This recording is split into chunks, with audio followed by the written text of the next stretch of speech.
Atas nama Bapa dan Putra dan Roh Kudus. Amin. Shalom dan salam damai.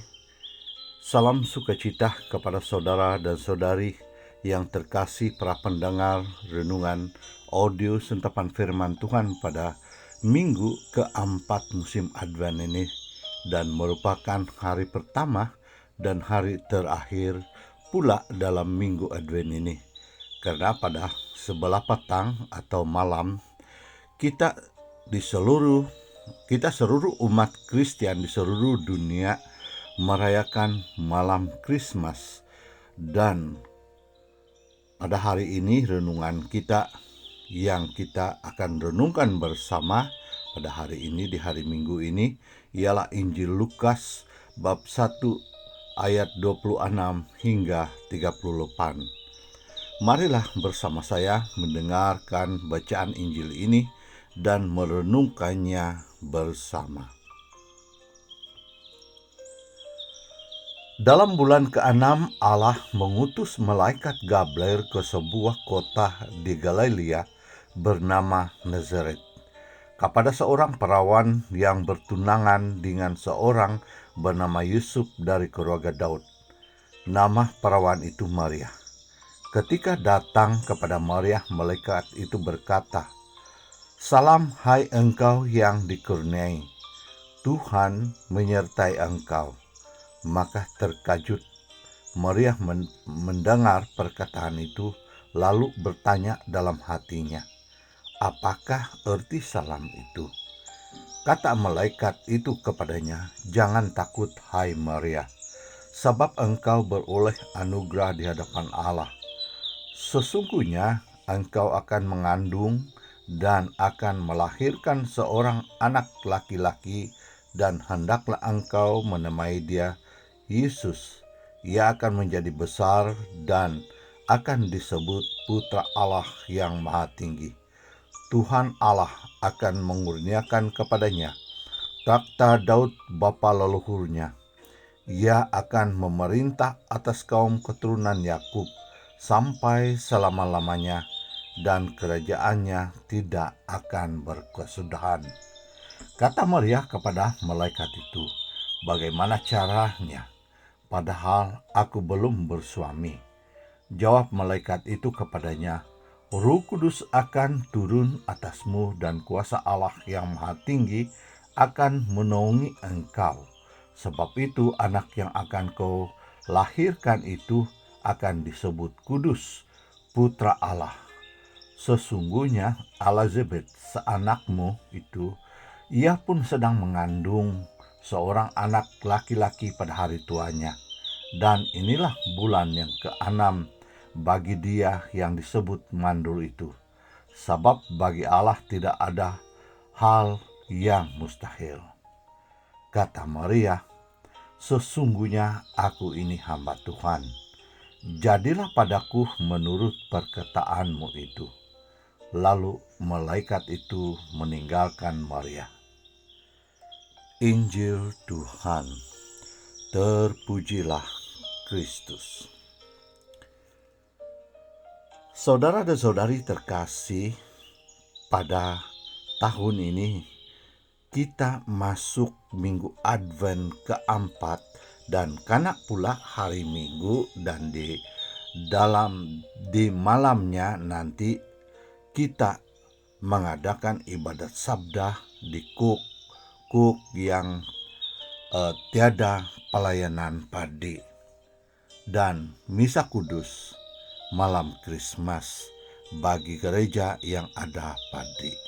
Manakala di keesokan paginya pula kita bersama-sama, sanak saudara dan sahabat handai, datang ke gereja untuk merayakan ibadat sabda ataupun misa kudus di hari Krismas di siang hari.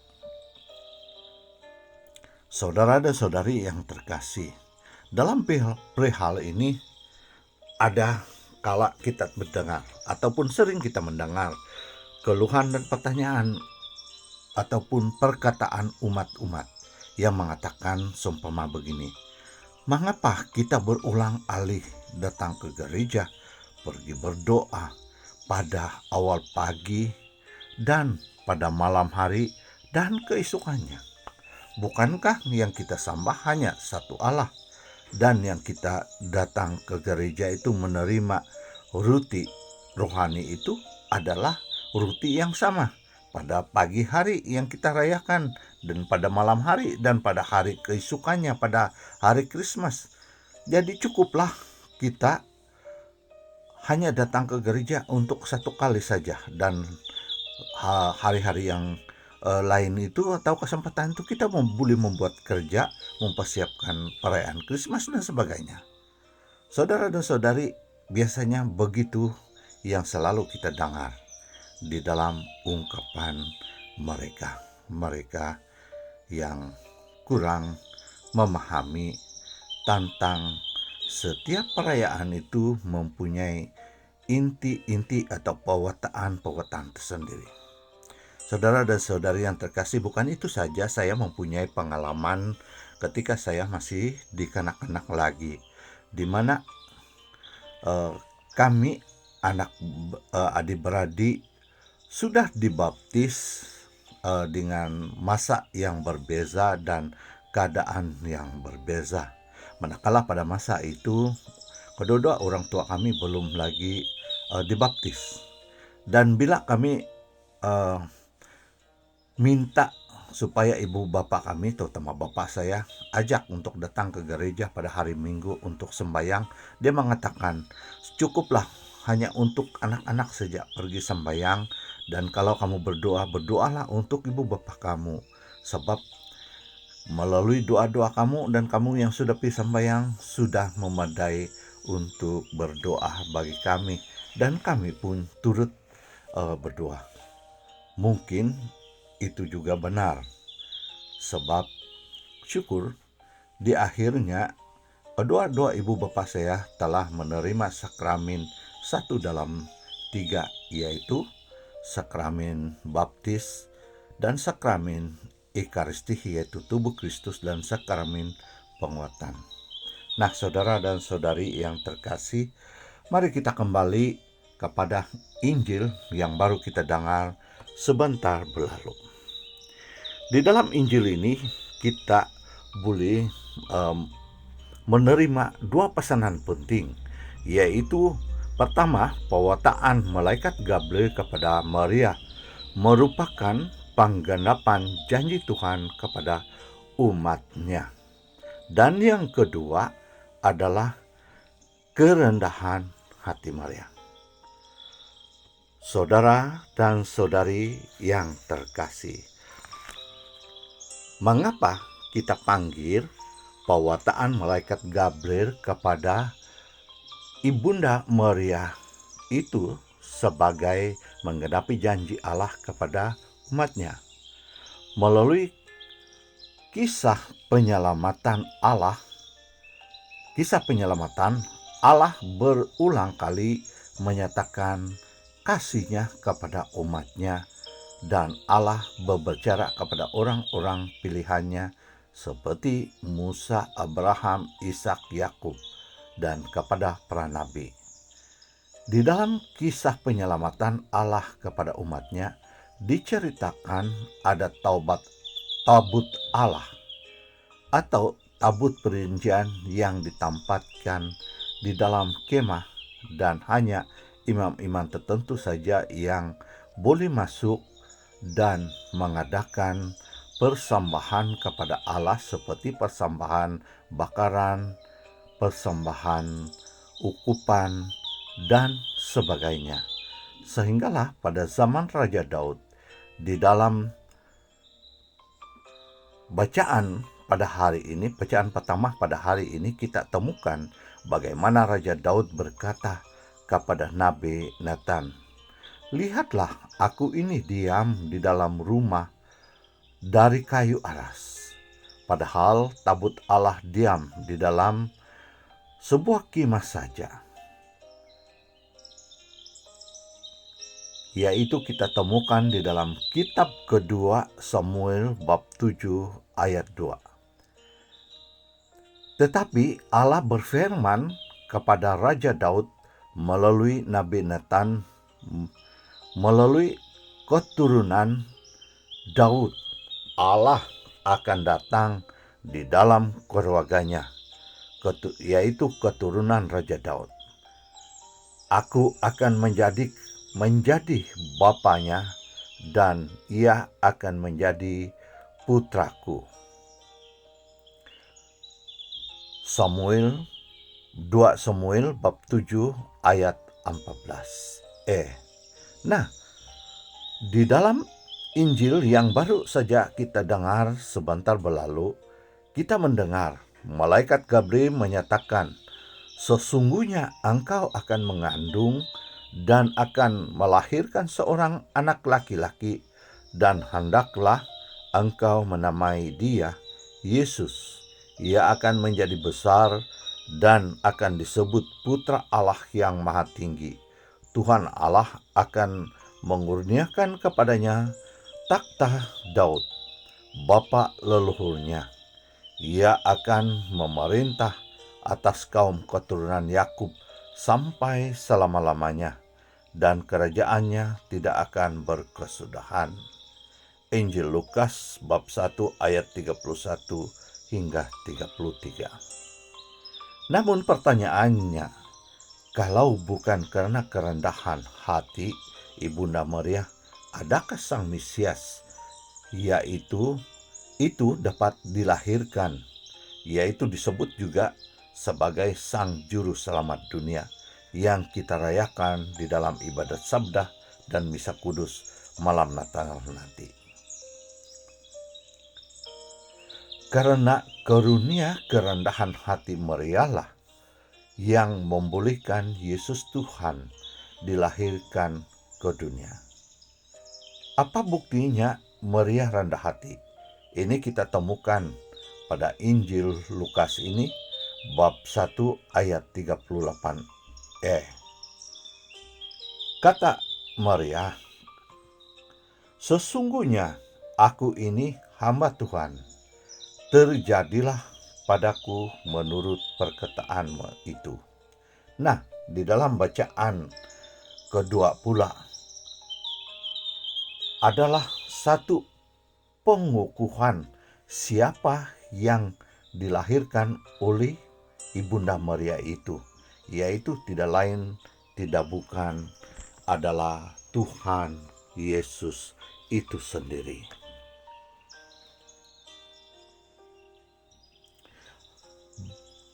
Di mana di dalam surat Paulus kepada umat jemaat di Roma bab 16 ayat 27 berbunyi, bagi Dia satu-satunya Allah yang penuh hikmat, segala kemuliaan sampai selama-lamanya oleh Yesus Kristus. Nah, kalau Allah berbicara pada umatnya melalui orang pilihannya, pada hari ini Yesus atau Tuhan Allah itu sendiri lahir di Betlehem, membuktikan Allah hadir kepada keluarga. Dari cerita pembukaan tadi, di mana kita mendengar keluhan-keluhan umat itu dan juga pengalaman saya ataupun pandangan ibu bapak saya, terutamanya bapak saya. Nah, saudara dan saudari yang terkasih, dari dulu Allah senantiasa mencurahkan kasih-Nya yang tidak putus-putus, sehinggalah pada Allah itu tinggal di kemah ataupun orang-orang atau imam-imam tertentu itu berbicara kepada Tuhan Allah melalui tabut perjanjian. Nah, hari ini sekali lagi kita dengar di dalam Injil ini, di mana daripada keturunan Daud, Allah akan lahir kepada sebuah keluarga, yaitu Yesus Kristus sendiri yang lahir di Bethlehem yang kita rayakan pada malam hari nanti. Nah, saudara dan saudari yang terkasih, daripada pengalaman daripada Injil yang kita dengar sebentar tadi, bagaimana kasih Allah itu lahir kepada keluarga, maka pertanyaannya, adakah benar-benar Allah itu sudah lahir di dalam keluarga dan di dalam pribadi? Sebab Tuhan Yesus sendiri pun pernah berkata, "Aku akan senantiasa bersama kamu selama-lamanya." Nah, janjinya itu digenapi dengan mencurahkan Roh Kudus-Nya kepada kita melalui sakramen penguatan yang menguatkan kita. Nah, saudara dan saudari yang terkasih, mari kita renungkan bersama dan mari kita hayati bersama apa tindakan kita sebagai umat yang berjalan bersama, setia di dalam kasih Tuhan Yesus, umat yang berjalan untuk hidup di dalam satu kekeluargaan, sebagai satu paroki, sebagai satu kuk, sebagai satu kikidi, dan seterusnya di dalam keluarga dan setiap pribadi kita. Nah, saudara dan saudari yang terkasih, untuk penutup renungan saya ini, mari kita mengingati orang tua yang bersendirian, di mana kebanyakannya umat Katolik, keluarga umat Katolik, kebanyakannya sudah berjaya dan anak-anak sudah pergi bekerja ke sana sini, khasnya umat Katolik. Dan sebenarnya orang tua pada hari-hari Krismas senantiasa menantikan anak-anak, kepulangan anak-anak mereka. Namun kebanyakannya di kalangan anak-anaknya sibuk dengan pekerjaan. Oh, tidak apa, saya sudah kirim duit kepada bapak atau ibu, ataupun ibu bapak kalau masih hidup lagi kedua-duanya, 1.000 ringgit. Ada yang mengatakan ada 2.000 ringgit dan sebagainya. Dan itu sudah cukup kalau mereka mau merayakan Krismas bersama jiran, tetangga, dan sebagainya, itu sudah cukup.